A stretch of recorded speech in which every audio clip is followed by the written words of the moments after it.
Doctor Ragini. आदरणीय अध्यक्ष जी, आपका आभार व्यक्त करना चाहूंगी कि आपने उत्तर प्रदेश के पीडीए समाज, पिछड़ा, दलित, अल्पसंख्यक आदि आबादी के साथ आए दिन हो रहे अत्याचार के बारे में प्रश्न पूछने का अवसर दिया सरकार से। एनसीआरबी के आंकड़े स्वयं ये बयां कर रहे हैं कि किस तरह से आए दिन एससी एसटी के ऊपर और साथ ही साथ महिलाओं के ऊपर जिस तरीके से अत्याचार बढ़ता चला जा रहा है। मेरा प्रश्न था कि संदिग्ध हत्याओं में क्या सरकार वीडियोग्राफी कराती है या पैनल डॉक्टर्स के द्वारा वहां पे पोस्टमार्टम कराती है। अध्यक्ष जी, मैं सदन के माध्यम से कुछ ऐसे केसेस हैं, क्योंकि समय की बहुत बाध्यता है, इसके कारण कुछ ऐसे केसेस हैं जिसको मंत्री जी के सामने रखना चाहूंगी और उनकी फोटोज के साथ रखना चाहूंगी, क्योंकि ये ऐसी चीजें हैं जिसे देखना बहुत जरूरी है और उस पर कोई ठोस कार्यवाही करना भी बहुत जरूरी है। अविनाश सोनकर 32 साल का, अलीगढ़ से एक इलेक्ट्रॉनिक की छोटी सी दुकान चलाता था। उसकी पोस्टमार्टम रिपोर्ट में ये आता है कि उसका जो एग्जिट और एंट्री वुंड है वो उसकी शव की फोटो से मेल नहीं खाता है और पुलिस कहीं ना कहीं इसे ये दर्शा रही है कि वो एक सुसाइड है, जबकि पोस्टमार्टम रिपोर्ट में ये भी पाया गया है कि दोनों एग्जिट और एंट्री साइड पे जो बोन्स है वो फ्रैक्चर पाई गई हैं, जो कि सुसाइड में कनपटी से जब आप गोली चलाएंगे, बुलेट चलाएंगे तो ऐसी स्थिति में होना पॉसिबल नहीं है। तो पोस्टमार्टम की रिपोर्ट और साथ ही साथ जो शव की फोटो है उसमें कोई मेल नहीं है और ना ही यहाँ पे किसी पैनल ऑफ डॉक्टर ने इस पोस्टमार्टम को किया है और ना ही इसमें कोई वीडियोग्राफी की गई है। विशाल सोनकर 20 वर्ष का बच्चा, जिसकी कि बनारस में डूब करके मौत हो जाती है, जो कि पुलिस बताती है कि उन्होंने सुसाइड किया। वो एक जिम्नास्ट है, वो एक जिम्नास्ट थे, एक स्विमर थे और जीन्स, बेल्ट और टी शर्ट पहन करके उनका जो शव है उसकी फोटो है, जो मैं सदन के पटल पे रखूंगी। और इन्हें बताया जाता है कि इन्होंने सुसाइड किया। वो कहीं ना कहीं हत्या है, जिसमें पुलिस सिविल में उनके साथ नोकझोंक करती है, मारपीट करती है और उससे आहत होकर के वो डूब करके जान दे देते हैं। इनके पोस्टमार्टम में ना तो कोई पैनल ऑफ डॉक्टर्स है, ना ही वीडियोग्राफी की गई है। प्रियंका सोनकर, जो कि आगरा की रहने वाली थी, शादी के जस्ट 12 दिन बाद दहेज की वजह से उनकी मृत्यु हो जाती है। उनके पोस्टमार्टम रिपोर्ट उनके शव की फोटो से कहीं भी मेल नहीं खाते हैं। जो शव की फोटो है उसमें पूरा का पूरा खून उनके कपड़े में लगा हुआ दिखाई दे रहा है, लेकिन पोस्टमार्टम रिपोर्ट में कहीं भी नहीं दिखा रहा है कि उनका कॉज ऑफ डेथ क्या है। वहां यहां तक डॉक्टर ने ये लिखा हुआ है कि cause of death can not be ascertain. ऐसे बहुत सारे पोस्टमार्टम रिपोर्ट्स हैं। विशुन पाल, एक पीडीए समाज का व्यक्ति जिसकी हत्या हो जाती है, उसमें कई सारे लोग उसके लिए धरना देते हैं। 27 नामजद मुकदमे होते हैं, 100 अज्ञात मुकदमे होते हैं, लेकिन विशुन पाल जी की जब पोस्टमार्टम होती है तो उसमें ना तो पैनल ऑफ डॉक्टर्स है, ना ही वीडियोग्राफी है और बाद में उनको एक नॉर्मल डेथ करार कर दिया जाता है जिसपे कोई भी कार्यवाही नहीं होती।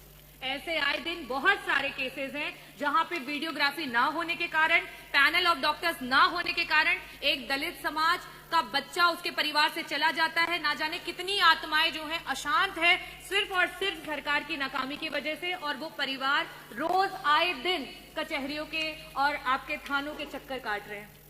मेरा प्रश्न सरकार से ये है, मंत्री जी से ये है, सबसे पहला प्रश्न कि क्या सरकार ने कोई ऐसा नियम लागू किया है कि सारे के सारे जितने भी थाने हैं उत्तर प्रदेश में, वहां पे सीसीटीवी की निगरानी में सारे कार्य हो रहे हैं? और अगर सीसीटीवी की निगरानी में नहीं हो रहे हैं तो क्या कस्टोडियल डेथ्स को लिबर्टी देने के लिए ये किया जा रहा है? मेरा पहला प्रश्न ये।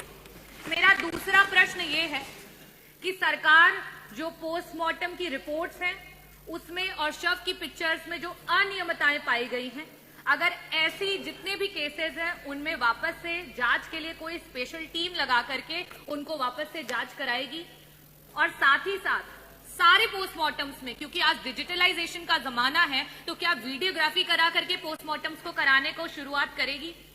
मेरा लास्ट सवाल आपसे ये है मंत्री जी कि आए दिन आपके खुद के एनसीआरबी के आंकड़े बता रहे हैं कि किस तरीके से हत्याएं बढ़ती चली जा रही हैं, महिलाओं के खिलाफ अपराध बढ़ते चले जा रहे हैं। ये रीसेंट डेटा पढ़ के मैं आ रही हूं और अगर आप चाहेंगे तो मैं यहाँ टेबल भी कर दूंगी। आप इशारों से बताना चाह रहे हैं कि ये गलत है, चाहे वो महिलाओं के खिलाफ अपराध हो जिसमें 1 लाख पॉपुलेशन में 60,000 महिलाएं हैं जो आए दिन अपराध का शिकार हो रही हैं। साथ ही साथ SC ST कम्युनिटी का भी मैं टेबल कर दूंगी। मेरा आपसे आखिरी प्रश्न ये है कि जो परिवार अपने लोगों को खो दे रहा है, एक प्रजापति समाज के 2 बच्चे छोटी सी चाउमीन की दुकान चलाते थे जौनपुर में, मात्र थाने से 100 मीटर की दूरी पे गला रेत करके उनकी हत्या कर दी गई। और ऐसे ना जाने बहुत सारी वारदातें सामने आई हैं।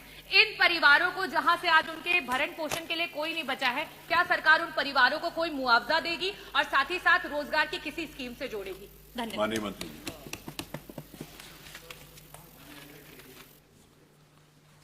पहला सवाल पोस्टमार्टम से संबंधित है और दूसरा सवाल मान्यवर जो हमारा क्राइम डाटाज हैं उनसे संबंधित है। मान्यवर जो पहले हम क्राइम डाटा के बारे में बता दें, ये जो अभी तक क्राइम डाटा आपने बताया है मान्यवर, ये पूरी तरीके से सही नहीं है। एनसीबीआरबी का आंकड़ा अभी मोना जी जिक्र कर रही थी 2022 के बाद मिला नहीं। आपको पता नहीं कहां से मिला, मुझे नहीं मालूम, लेकिन तो हम चलो 22, अरे हम 22 को आधार मान लेते हैं। आप क्यों चिंता करती हैं? हम उपलब्ध करा। मान्यवर, ये महिलाओं के विरुद्ध जो अपराध है मान्यवर, उसमें हमारा भारत में 14वां नंबर है। यानी हमसे बाकी स्टेट जो हैं हमसे ऊपर हैं, हम 14वें स्थान पर हैं मान्यवर। ये 2022 का है। इसमें SC ST का जो आंकड़ा है उसमें हम 6ठे स्थान पर हैं। आपने 2 बातें कही, SC ST वाली बात कही महिलाओं के विरुद्ध, और एक बात कही आपने केवल महिलाओं के अपराध के बारे में। तो 2018 में अब जो हमारे पास अभी तक जो आंकड़े हैं मान्यवर, अब सुन लीजिए पूरी बात, हम आपको अभी बताए दे रहे हैं। आप चिंता मत करिए, हर बात का जवाब मेरे पास है।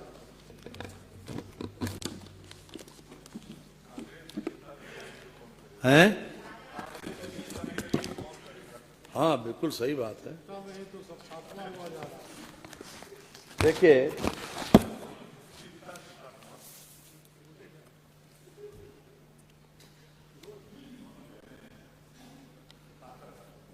जो महिलाओं की बात कही इन्होंने, बलात्कार में नहीं, 1 मिनट पहले वहां से शुरू हूं। डकैती, बलवा, बेदन जी, इन्होंने पहले हत्या की बात करी। तो 2016 में हत्याएं हुई थी 4667 और 2023 में हत्याएं हुई हैं 2787। 2024 में हत्याएं हुई हैं 2753।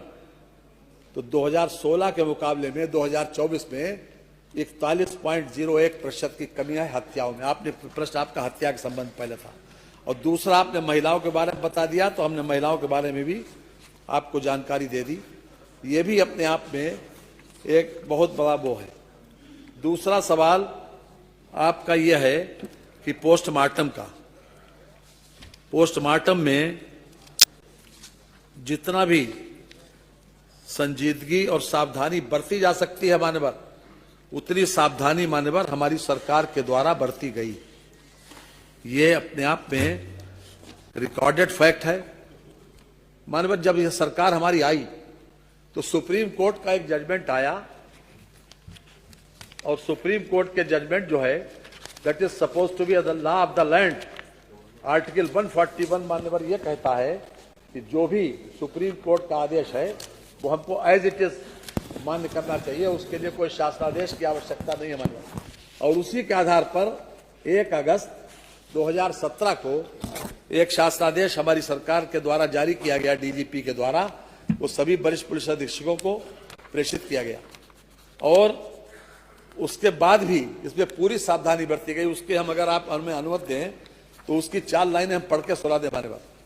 ये इसका जो पैरा पेज 2 और पॉइंट 3 का F, इसलिए इंटरनेट के ऊपर आपको मिल जाएगा। ये परिपत्र संख्या पुलिस DGP संख्या 22/17 है, 1 अगस्त 2017 को जारी किया गया, और इसकी postmortem must be conducted by the 2 doctors in the district hospital one of them, as far as possible, should be in charge of head of the district hospital. Postmortem shall be videographed and preserved. ये हमारे शासनादेश की भाषा है जो supreme court के judgement के आधार के ऊपर हमने जारी किया। जैसे ही सरकार आई, मार्च में सरकार आई और अगस्त में मान्यवर ये जारी कर दिया गया। अब बात आपके जो सवाल का दूसरा पार्ट है मान्यवर, आपने एक बात कही अलीगढ़ की, जो एक विशाल सोनकर की बात कही आपने, एक प्रियंका सोनकर की बात कही, एक आपने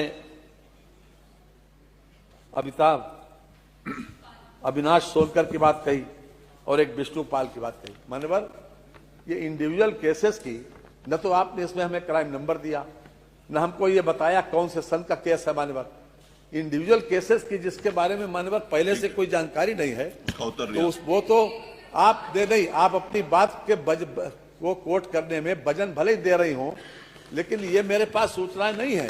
दूसरी बात यह है कि जो हमारी व्यवस्था है उस व्यवस्था में हमने इसमें दिया भी है कि संदिग्ध प्रकरणों में जहां बलात्कार हो, हत्या हो, दहेज हत्या हो, पुलिस फायरिंग में मौत हो, जेल में विचाराधीन तथा अथवा सजा याफ्ता की मृत्यु, पुलिस कस्टडी में मौत, इन सारी की सारी मामलों में मान्यवर वीडियोग्राफी भी होती है और 2 डॉक्टर से पैनल से पोस्टमार्टम भी होता है। और साथ ही साथ हमने अभी उसके बाद भी जो हमारे शासनादेश जारी किए हम उसके भी अभी आपको पढ़ के सुनाई देते हैं। उसमें पूरी बात की इस बात की संभावना ध्यान रखा गया है। जो दहेज हत्या की बात आई, हमारे वहां अगर कोई 7 साल के अंदर, आपने एक 12 दिन की बात कही अभी, 7 साल के अंदर अगर कोई सुसाइड भी कर ले, पहले जो केस 304 भी हुआ करता था, अगर उसमें कोई सुसाइड भी कर ले तो वो भी दहेज हत्या के अंदर लिखा जाता है। मान्यवर हमारी व्यवस्था ये है, हमारे बीएस में भारतीय न्याय संहिता में व्यवस्था ये है। मैं इस बात को इसलिए कोट कर रहा हूं कि जब तक इन सब चीजों में अगर कोई भी व्यक्ति संदिग्ध परिस्थिति में किसी ने चाहे सुसाइड किया हो या किसी का मर्डर हुआ हो तो उसके लिए ऑलरेडी व्यवस्था है मान्यवर।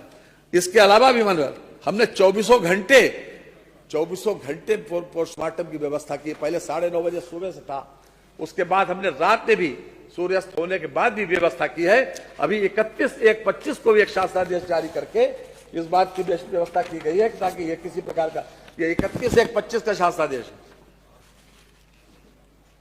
और उनके पोस्टमार्टम भी ये भी है कि उनके बैठने की अगर वो चाहें कि परिवार के लोग तो बैठ भी सकते हैं मान्यवर। इसलिए पूरी सावधानी इस बात की बरती गई है कि न्याय हो और मान्यवर न्याय दिखाई भी पड़े। आपकी जो मंशा है इंडिविजुअल केसेस में, देखिए कंट्राडिक्शंस होते हैं, ये बात सही है, कंट्राडिक्शंस होते हैं। फैक्ट्स के गवाह कुछ कहते हैं मान्यवर और पोस्टमार्टम की रिपोर्ट कुछ कहती है। जब फैक्ट्स के गवाह और पोस्टमार्टम की रिपोर्ट जब कोराबोरेट करती है तभी कहीं जाके पनिशमेंट मिलता है। और दोनों में अगर डिफरेंस ऑफ ओपिनियन होता है तो मान्यवर उस केस में कुछ भी नहीं होता है। इसलिए जो फैक्ट्स के गवाह हैं और हमारी सरकार ने सबसे ज्यादा कन्विक्शन अपने आप में यह साबित करता है कि हमारी सरकार ने सबसे ज्यादा इस बात पर ध्यान दिया कि मर्डर को भी रोका जा सके। हालांकि मान्यवर 2-3 कैटेगरी के मर्डर ऐसे हैं कि जो हमारी समझ से